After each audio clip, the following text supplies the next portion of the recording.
안녕하세요. So this is my second weekly update in my Korean learning journey. And I'm a bit frazzled at the moment because I just got off of work and it was a long day. But it is 6/1/2022, first day of June. All right, wow. And what have I learned in the past week or so? Actually, I've learned a lot. I do think that I've learned a decent amount.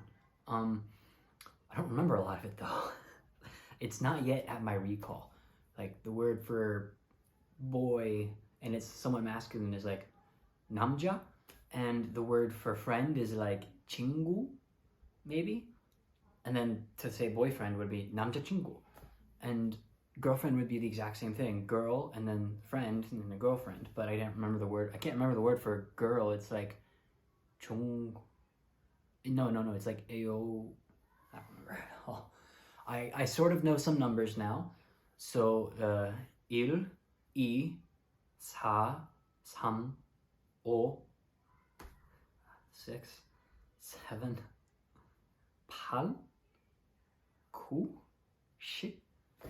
So I know some numbers. The number system works very similar to Chinese and Japanese though. It's easy to combine numbers. Like 11 would be 11. 20 would be ishi, where you just put it in front. And like that's not a problem. I can combine the numbers once I actually know the numbers. Like it's no big deal. So that's a huge thing off my chest. At some point, I learned the days of the week, which I can't remember at all, and I also learned the months. And the months, they have a root. They have a final, some word that stays the same to symbolize month, and then they put like 1 through 12 in front of it, like. Il word means January, and E word means February. Sa word means March. You get the idea. So it's very simple to remember.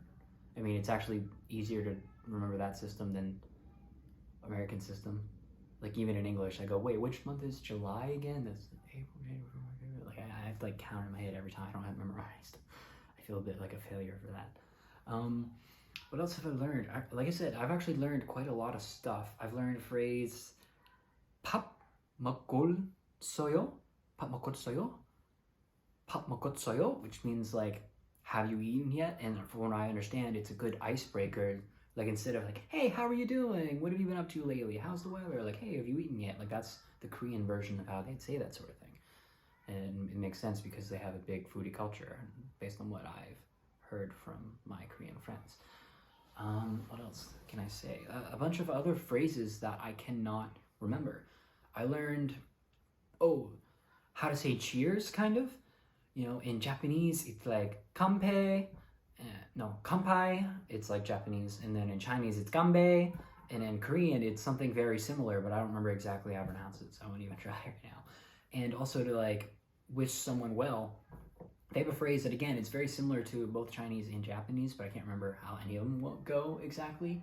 Like mansen or something, where you basically say 10,000 years, and that means like I wish you well. Like if you're praising the emperor, you want them to reign for 10,000 years because they're such a great emperor. Like that sort of historical connotation attached to that text. And there are a lot of phrases that, once again, I think I'll recognize them whenever I hear them or hopefully read them again. But I don't, off the top of my head, recall them. Oh, okay, that's enough of me saying the same thing over and over again. Have a good day. See you next time.